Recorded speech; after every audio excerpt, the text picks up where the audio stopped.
Assalamualaikum. My name is Mohammad Ali Raza and welcome to my YouTube channel Concept of Chemistry. Today I am going to discuss with you chemical bonding, first year chemistry and chapter 6.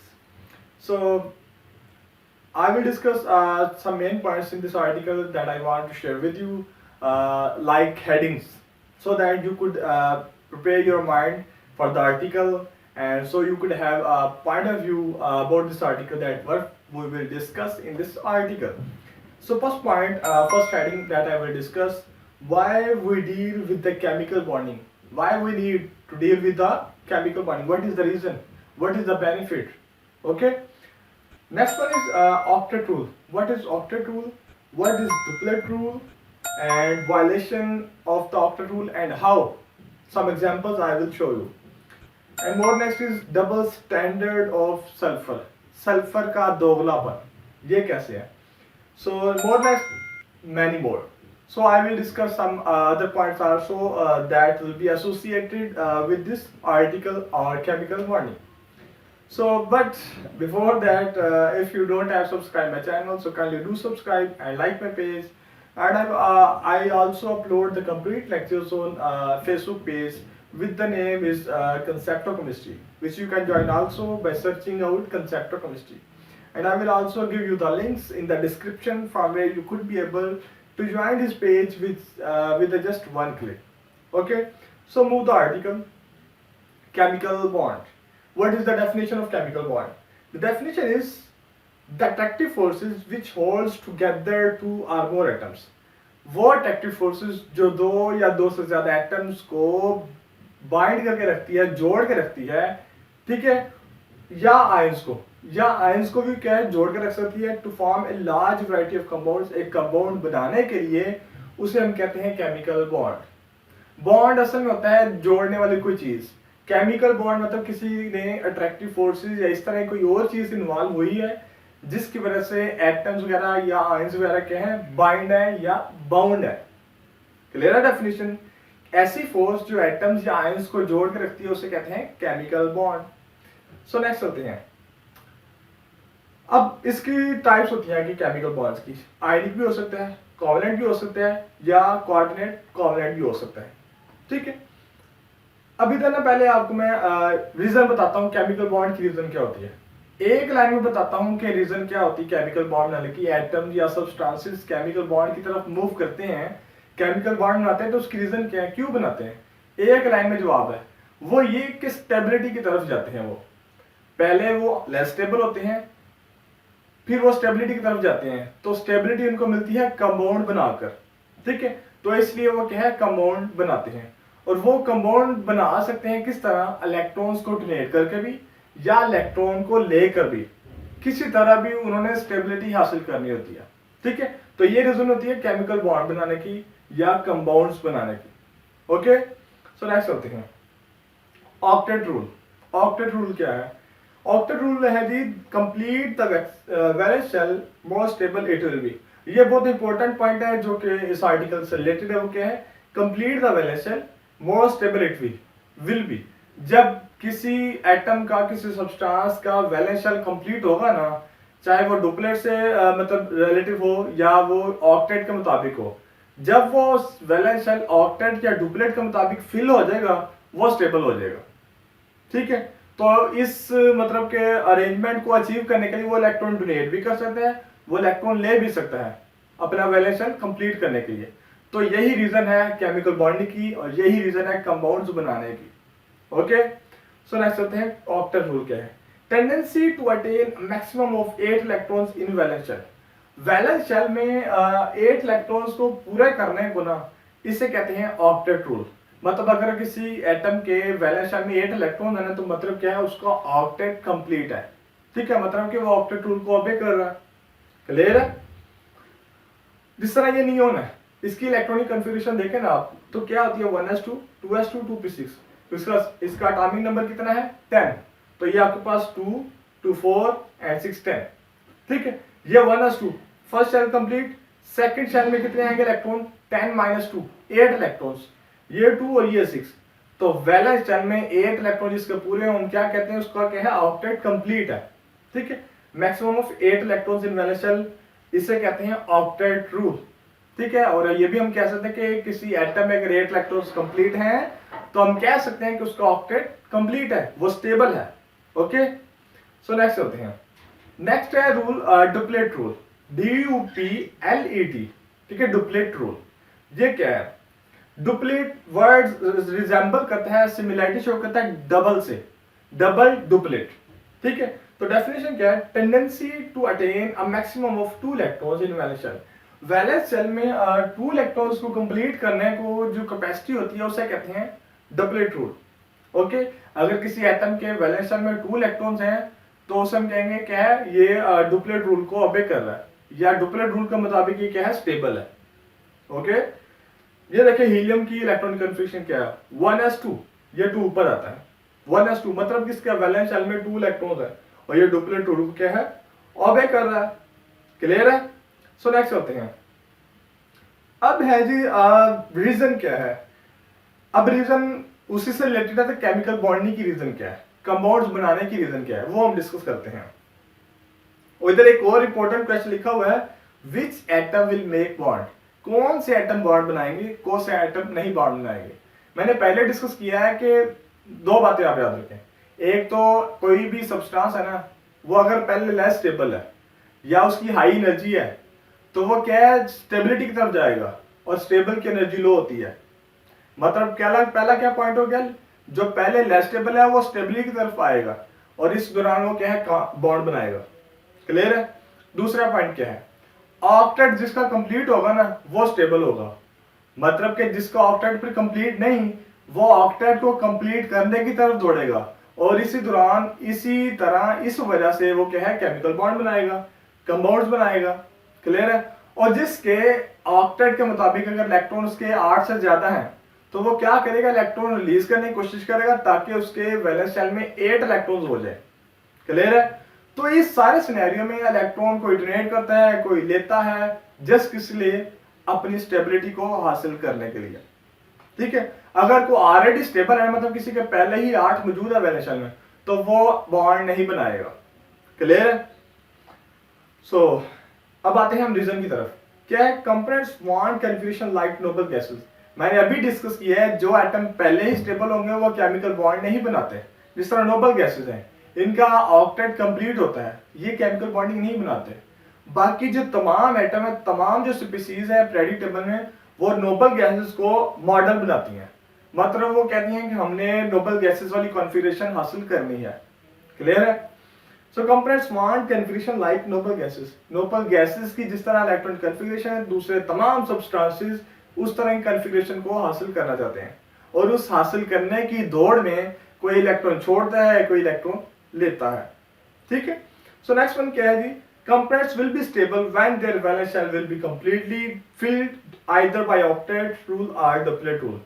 वो substance stable होगा जिसका valence shell octet के मुताबिक 8 electron हो या duplet के मुताबिक 2 electrons हो, तो वो क्या है? स्टेबल होगा। क्लियर है? ऑक्टेट के मुताबिक क्या है? नोबल गैसेस स्टेबल है। डुप्लेट के मुताबिक क्या है? हीलियम स्टेबल है, He, helium 1s2।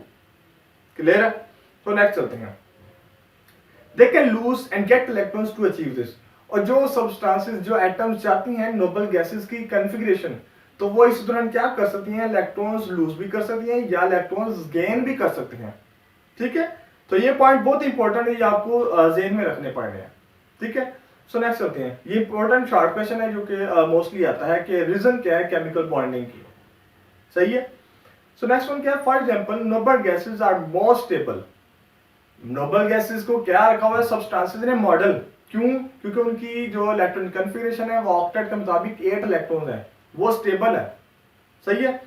Are more stable because complete valence shell. क्यों? क्योंकि उनका ऑक्टेट जो है या उनका जो वैलेंस शेल है वो क्या है? ऑक्टेट के मुताबिक फील्ड है, तो इसीलिए वो क्या है? मोर स्टेबल है। ये भी बहुत इंपॉर्टेंट एमसीक्यू है, शॉर्ट क्वेश्चन भी आता है कि why noble gases are more stable और why noble gases don't participate in chemical bonding. Okay, next चलते हैं। अब ये देखिए डुप्लेट के मुताबिक मैंने पहले बताया हीलियम के क्या है? 1s2। डुप्लेट के मुताबिक क्या है? स्टेबल है। और ये आपके पास नोबल गैसेस की एक फॉर्म है नियोन, इसका भी क्या है? वैलेंस शेल कंप्लीट है, 8 इलेक्ट्रॉन्स है सेकंड शेल में, तो ये भी क्या है? ऑक्टेट रूल को ओबे कर रहा है, ये भी क्या है? ऑक्टेट के मुताबिक स्टेबल है। ओके, सो नेक्स्ट चलते हैं। अब कुछ सब्सटेंसेस जो क्या कहते हैं नोबल गैसेस को मॉडल बनाते हुए उसकी तरफ दौड़ रहे हैं, उसकी इलेक्ट्रॉनिक कन्फिगरेशन को अचीव करना चाहते हैं। तो इस दौरान कोई इलेक्ट्रॉन छोड़ जाएगा, कोई इलेक्ट्रॉन हासिल कर जाएगा। कौन से इलेक्ट्रॉन छोड़ते हैं, कौन से इलेक्ट्रॉन लेते हैं, उसको हम डिस्कस करते हैं। क्लियर? अब ये डिपेंड करता है कि किसके लिए इलेक्ट्रॉन छोड़ना आसान है, मतलब वो इलेक्ट्रॉन छोड़े तो जल्दी इलेक्ट्रॉनिक कन्फिगरेशन नोबल गैसेस वाली अचीव कर सकता है, या इलेक्ट्रॉन थोड़े ले तो इलेक्ट्रॉनिक कन्फिगरेशन अचीव कर सकता है। क्लियर है? अब ये देखें लिथियम का कन्फिगरेशन क्या है, पहले 1s2 2s1। क्लियर है? अब ये क्या है, ये इलेक्ट्रॉन अगर ये छोड़ देना तो ये डुप्लेट रूल के मुताबिक स्टेबल हो जाता है। ये देखें 1s2, अगर इसको क्या करना है, स्टेबल होना है, क्या कहते हैं ऑक्टेट के मुताबिक इसको 7 इलेक्ट्रॉन लेने पड़ेंगे। लेकिन ये 7 इलेक्ट्रॉन लेने की बजाय वो कहता है कि मैं अपना एक इलेक्ट्रॉन छोड़ देता हूं, ये मेरे लिए इजी है, तो वो एक इलेक्ट्रॉन छोड़ देता, तो वो क्या है डुप्लेट के मुताबिक स्टेबल हो जाता है। नेक्स्ट है मैग्नीशियम। इसके वैलेंस शेल में ना 2 to 4 and 2 6 2 6 to 8 and 2 10, इसके वैलेंस शेल में 8 इलेक्ट्रॉन है। तो नेयर किसके है 8 के, तो ये क्या करता है ऊपर वाले 2 इलेक्ट्रॉन छोड़ देता है, तो इसके वैलेंस शेल में क्या है 8 इलेक्ट्रॉन पूरे हो जाते हैं। तो ये क्या है, इसकी कन्फिगरेशन मैच करती है फिर नोबल गैसेस की कन्फिगरेशन से। इसी तरह फ्लोरीन जो है, इसके पास वैलेंस शेल में 7 इलेक्ट्रॉन्स हैं, एक अगर और ले तो इसकी ऑक्टेट कंप्लीट होता है, तो ये एक और इलेक्ट्रॉन लेता है तो इसके पास क्या है 8 इलेक्ट्रॉन्स पूरे हो जाते हैं। इसी तरह सल्फर है, इसके वैलेंस शेल में कितने इलेक्ट्रॉन्स है 2 and 4 6।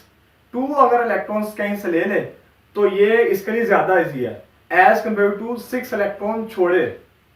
ठीक है, तो इसलिए ये क्या करता है, ये 2 इलेक्ट्रॉन्स ले लेता है तो इसका ऑक्टेट क्या है कंप्लीट हो जाता है, 2 and 6 8। क्लियर है ये पॉइंट? तो ये रीजन है कि जो सब्सटेंसेस इलेक्ट्रॉन लूज या गेन क्यों करते हैं, क्यों उन्होंने मॉडल बनाया था नोबल गैसेस को और उसकी कन्फिगरेशन को अचीव करना चाहते हैं। सो नेक्स्ट चलते हैं, बहुत ही इंपॉर्टेंट शॉर्ट क्वेश्चन है, octet rule is not universal, या why some compounds don't obey octet rule. या ये भी होता है कि कुछ कंपाउंड्स ऑक्टेट को तो ओबे नहीं कर रहे होते लेकिन वो स्टेबल होते हैं, क्या रीजन है, कौन सी एग्जांपल है, उनको हम डिस्कस करते हैं। ठीक है, अभी तक एक और पॉइंट है जो आपकी बुक में भी लिखा है, ऑक्टेट रूल क्या कहता है कि कोई सब्सटेंस क्या है इलेक्ट्रॉन या तो लूज करता है कन्फिगरेशन को अचीव करने के लिए, या वो इलेक्ट्रॉन लेता है अचीव करने के लिए। हर एक कंपोनेंट एक काम करेगा, कोई अगर लेगा तो वो छोड़ नहीं सकता, कोई अगर छोड़ता है तो वो ले नहीं सकता। ये ऑक्टेट रूल का मुताबिक बात थी। लेकिन जब सोडियम हाइड्राइड और हाइड्रोजन फ्लोराइड के केस देखा ना, तो इस केस में हाइड्रोजन क्या है इलेक्ट्रॉन दे रहा है और इस केस में हाइड्रोजन इलेक्ट्रॉन ले रहा है, मतलब एक ही सब्सटेंस है, एक ही एटम है, वो दोनों काम कर रहा है। ठीक है, तो ये बात थी जो ऑक्टेट से जो पॉइंट्स थे उससे रिलेटेड नहीं थी, ये उसके वायलेट किया इसने। क्लियर है? ये आपकी टेक्स्ट बुक में भी मेंशन है। सो नेक्स्ट चलते हैं, वायलेशन अब क्या क्या एग्जांपल्स के साथ हम उसको क्या है इलैबोरेट करते हैं। All chemical compounds don't follow octet rule while making compounds. कहते हैं कि तमाम कंपाउंड्स बॉन्डिंग में ऑक्टेट को फुलफिल नहीं करते, ओबे नहीं करते। क्यों नहीं करते और कौन कौन से हैं जो नहीं करते, उसके डिस्कस करते हैं। फॉर एग्जांपल, पहली वायलेशन क्या है, पहली वायलेशन है लिथियम क्लोराइड की LiCl के। अब इसमें हमने देखना है कि आया कि दोनों ऑक्टेट फुलफिल कर रहे हैं या नहीं। अब देखते हैं, लिथियम कन्फिगरेशन ये है आपके पास और क्लोरीन की कन्फिगरेशन ये है। क्लियर है? अब इधर देखें, क्लोरीन के वैलेंस शेल में कितने हैं 7 इलेक्ट्रॉन्स हैं, 7 है, एक बॉडी में पार्टिसिपेट कर रहा है, 7 में से एक पार्टिसिपेट कर रहा है, पीछे कितने रह गए 6 वो, और ये जो म्यूचुअल शेयरिंग से आपके पास 2 हो गए ना, 6 + 2 8। क्लोरीन तो अबे कर रहा है बॉन्डिंग में। अब हम डिस्कस करते हैं लिथियम को। लिथियम के वैलेंस शेल में कितने हैं 1 इलेक्ट्रॉन, और वो ही क्या है पार्टिसिपेट कर रहा है, और म्यूचुअल शेयरिंग से आपके पास इसके पास भी फिर 2 ही हुए, ऐसा ही है। अब ये तो ऑक्टेट कंप्लीट नहीं कर रहा, ये तो ऑक्टेट को फॉलो नहीं कर रहा, क्योंकि इसके पास तो 2 इलेक्ट्रॉन बन रहे हैं वैलेंस शेल में, फिर भी ये स्टेबल है। तो ये इस तरह वायलेशन है ऑक्टेट की, कैसे कि ऑक्टेट कंप्लीट नहीं लेकिन फिर भी स्टेबल है। तो ये वायलेशन है फर्स्ट किसकी, ऑक्टेट रूल की। ओके, अच्छा इधर मैं एक और मतलब समझा दूं बात, इज नॉट यूनिवर्सल। यूनिवर्सल के मतलब के हर कोई उसको फुलफिल करता ना तो फिर होता यूनिवर्सल, लेकिन हर कोई क्या है यूनिवर्सल क्या कहते हैं उसको ओबे नहीं करता हर कोई, तो इसलिए ये यूनिवर्सल नहीं है। ठीक है, अब नेक्स्ट चलते हैं। नेक्स्ट क्या है, बोरॉन और क्या कहते हैं फ्लोरीन की एग्जांपल है BF3 की। तो ये सेकंड वायलेशन है। अब इसमें देखें ये ब्रोमीन की कन्फिगरेशन और ये फ्लोरीन की कन्फिगरेशन। क्लियर है? पहले हम फ्लोरीन को देखते हैं। फ्लोरीन के पास कितने हैं, 7 इलेक्ट्रॉन। ठीक है, अब आप एक फ्लोरीन को देखें, तमाम फ्लोरीन को ना देखें, मैं इस फ्लोरीन की बात करता हूं। कितने इलेक्ट्रॉन बॉन्डिंग में पार्टिसिपेट कर रहे हैं, एक 7 थे, एक पार्टिसिपेट कर रहे हैं, तो कितने रह गए, 6 वो और 2 आपके पास म्यूचुअल शेयरिंग से आ गए, 6 + 2 8। मतलब के फ्लोरीन जो है ऑक्टेट को ओबे कर रही है बॉन्डिंग के दौरान, ये गुड है। अब दूसरी बात करते हैं ब्रोमीन की। इसकी कन्फिगरेशन क्या है, 3 वैलेंस इलेक्ट्रॉन है और ये तीनों ही बॉन्डिंग में पार्टिसिपेट कर रहे हैं। तो म्यूचुअल शेयरिंग से आपके पास कितने इलेक्ट्रॉन आ रहे हैं, 2 + 2 एंड +2 6। अब ये ऑक्टेट कंप्लीट नहीं कर रही, 6 इलेक्ट्रॉन है इसके पास, लेकिन फिर भी ये क्या है, ब्रोमीन स्टेबल है। अब बोरॉन सॉरी ये बोरॉन है, ठीक है, मैं ब्रोमीन कह रहा हूं, बोरॉन है। ठीक है, ब्रोमीन तो Br होता है ना, सो बाय मिस्टेकली बोरॉन। तो इधर क्या है, बोरॉन ऑक्टेट को फुलफिल नहीं कर रहा, लेकिन फिर भी क्या है, ये स्टेबल है।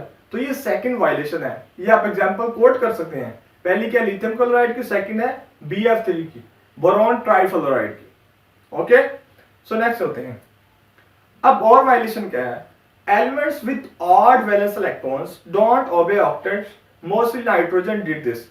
ऐसे एटम्स जिनके वैलेंस इलेक्ट्रॉन्स में ऑड नंबर हो, 3, 5, 7 इस तरह के नंबर हो ना, वो भी वायलेट करता है किससे, ऑक्टेट रूल से। और ये मोस्टली नाइट्रोजन इस क्लास में क्या है, फॉल करता है।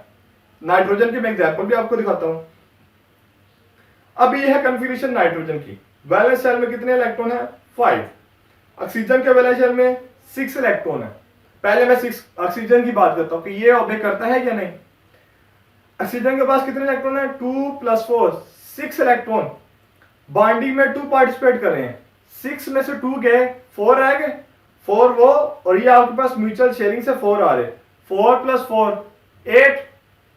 ऑक्सीजन जो है गुड है, ये क्या है, ओबे कर रहे हैं ऑक्टेट को ड्यूरिंग द बॉन्डिंग। अब नाइट्रोजन की बात करते हैं। नाइट्रोजन के पास 2 + 3 5 वैलेंस इलेक्ट्रॉन्स है। बॉन्डिंग में कितने पार्टिसिपेट कर रहे हैं, 2। पीछे कितने रह गए, 3 वो और म्यूचुअल शेयरिंग से आपके पास कितने आए, 4 और 3 कितने आपके पास, कितने हो गए, 7। एक आपके पास क्या है, अनपेड रह गया, ये वाला।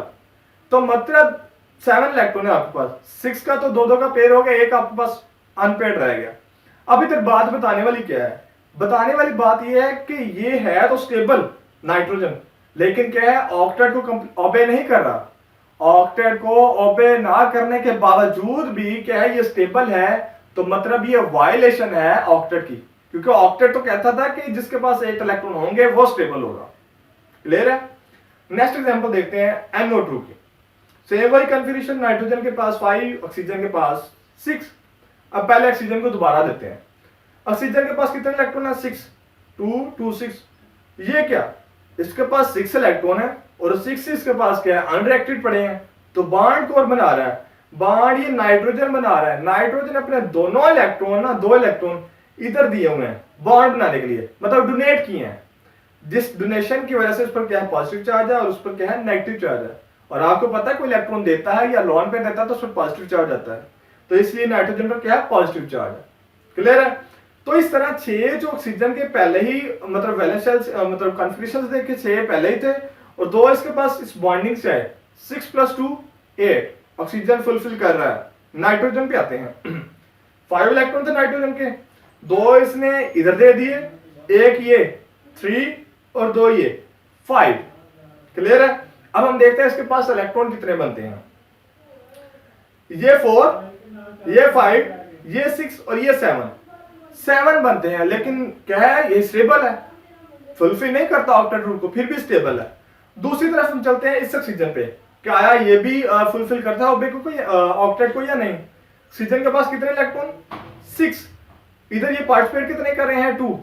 6 में से 2 के कितने रह गए, 4 वो और 4 ये म्यूचुअल शेयरिंग से आए, 4 + 4 8 इलेक्ट्रॉन। ये वाला ऑक्सीजन भी ओबे कर रहा है, ये वाला ऑक्सीजन भी ओबे कर रहा है। जस्ट ये नाइट्रोजन ओबे नहीं कर रहा ऑक्टेट को, लेकिन है ये स्टेबल। एग्जिस्ट करते हैं ये कंपाउंड, ये नहीं कि ओबे नहीं करते, ये नेचर में एग्जिस्ट नहीं करते, एग्जिस्ट भी करते हैं ये। तो ये वायलेशन है किसकी, ऑक्टेट रूल की। नेक्स्ट चलते हैं। In this case nitrogen is having 7 electrons, जैसे मैंने पहले बताया 4 5 6 7 इलेक्ट्रॉन है इस नाइट्रोजन के पास। अब आगे है एक्सपैंड ऑक्टेट रूल, अगली क्लास है, मतलब फॉर हायर एजुकेशन जिस तरह आप कह रहे हैं ऑक्टेट रूल की, कि और भी बहुत कंपाउंड है जिसमें इलेक्ट्रॉन जो है 8 से अबव हो जाते हैं। अभी तक हमने जो केस डिस्कस किए हैं वो है 8 से इलेक्ट्रॉन कम भी हैं फिर भी स्टेबल है। अब हम वो डिस्कस करते हैं 8 से इलेक्ट्रॉन अबव भी हैं फिर भी वो स्टेबल है, इसलिए उसको एक्सपैंड कह रहे हैं, मतलब ऊपर वाली क्लास है।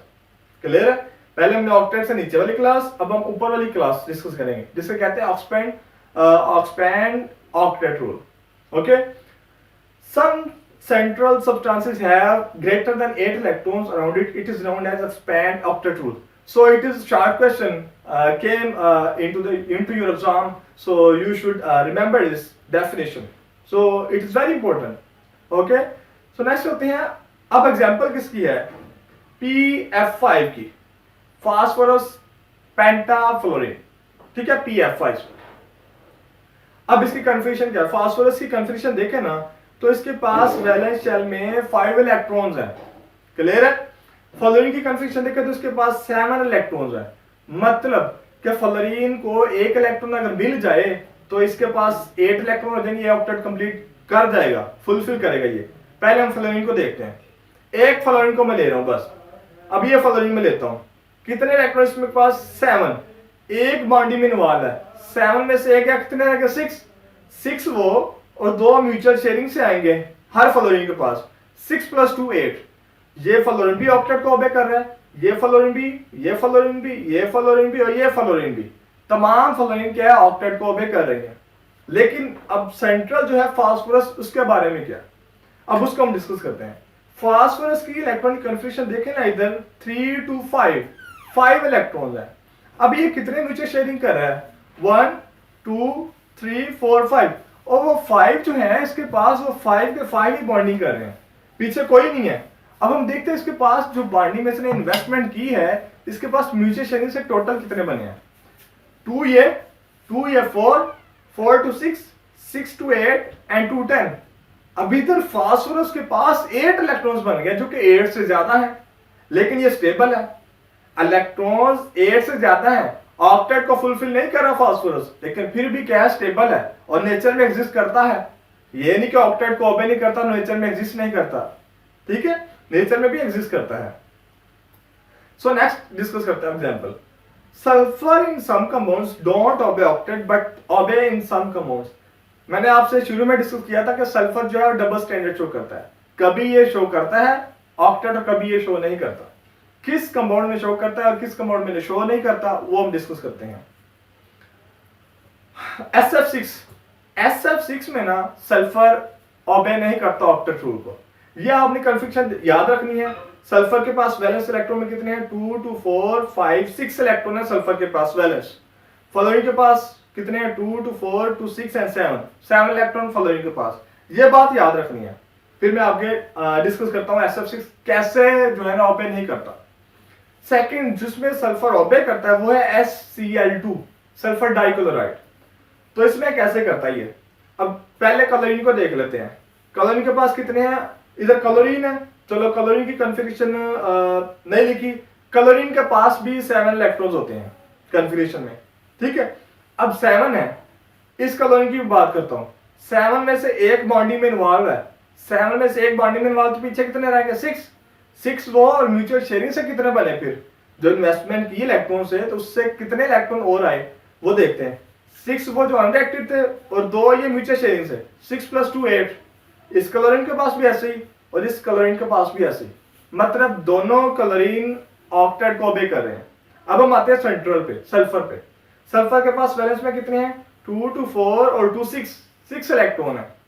6 में से ना 2 ये इन्वॉल्व कर रहा है बॉन्डिंग में, 6 में से 2 के कितने रह गए, 4 वो, और इधर आपके पास देखें 1 2 3 4 + 4 8, मतलब सल्फर भी क्या है ओबे कर रहा है। तो ये वो केस है जिसमें सल्फर ओबे करता है। अब हम वो केस डिस्कस करते हैं जिसमें सल्फर ओबे नहीं करता। क्लियर है? SF6 फ्लोरीन की पहले डिस्कस करते हैं। फ्लोरीन की कॉन्फ़िगरेशन क्या है? 7 इलेक्ट्रॉन वैलेंस, 7 में से एक हर एक में, मैं इसकी डिस्कस करता हूं इसको, वैसे सबके लिए सेम केस होगा, मैं एक को डिस्कस करता हूं। अब 7 में से एक बॉन्डिंग में इन्वॉल्व है, पीछे कितने रह गए? 6। अब 6 वो और म्यूचुअल शेयरिंग से आपके पास कितने आए? 2। 6 + 2 8। ये फ्लोरीन भी ओबे करता है, ये फ्लोरीन भी, ये भी, ये भी, ये फ्लोरीन भी, ये फ्लोरीन भी, तमाम फ्लोरीन ऑक्टेट को ओबे करते हैं। अब हम चलते हैं सेंट्रल पे, सल्फर पे। सल्फर की कन्फ्यूजन क्या है? 2 to 4 to 6, 6 इलेक्ट्रॉन है इसके पास वैलेंस। वो 6 1 2 3 4 5 6, वो 6 के 6 ही क्या है बॉन्डिंग में इन्वॉल्व क्यों है? पीछे इसके पास कोई अनरिएक्टेड नहीं है। तो अब हर एक मतलब के इलेक्ट्रॉन जो इसने बॉन्ड बनाया है, तो एक के साथ एक आएगा साथ म्यूचुअल शेयरिंग से। क्लियर है? तो कितने हो गए फिर? 2 2 4 2 6 2 8 2 10 एंड 2 12। इसमें सल्फर के पास 12 इलेक्ट्रॉन हो गए, जो कि 4 ज्यादा है देन 8 के, ऑक्टेट से 4 अबव है। तो ये एक्सपैंड रूल की एग्जांपल है। ठीक है? तो इस तरह सल्फर में क्या है, बॉन्डिंग के दौरान ऑक्टेट को कंप्लीट नहीं कर रहा, बल्कि उससे भी अबव इलेक्ट्रॉन है, फिर भी स्टेबल है और नेचर में एग्जिस्ट कर रहा है। तो इस तरह सल्फर क्या है, डबल स्टैंडर्ड शो करता है, कभी ये ओबे करता है ऑक्टेट को, कभी नहीं करता। क्लियर है? तो ये इसे कहते हैं कि ऑक्सपैंड रूल। तो ये आज का हमारा आर्टिकल था जी, केमिकल बॉन्डिंग, जिसमें हमने डिस्कस किया ऑक्टेट रूल क्या है, डुप्लेट रूल क्या है, कौन ओबे करता है, कौन नहीं करता। तो ये हम सारी बातें हमने डिस्कस की हैं। So if you find some good information, some good things from my lecture, so give feedback and recommend your fellows and friends. Stay tuned and stay happy. Thank you.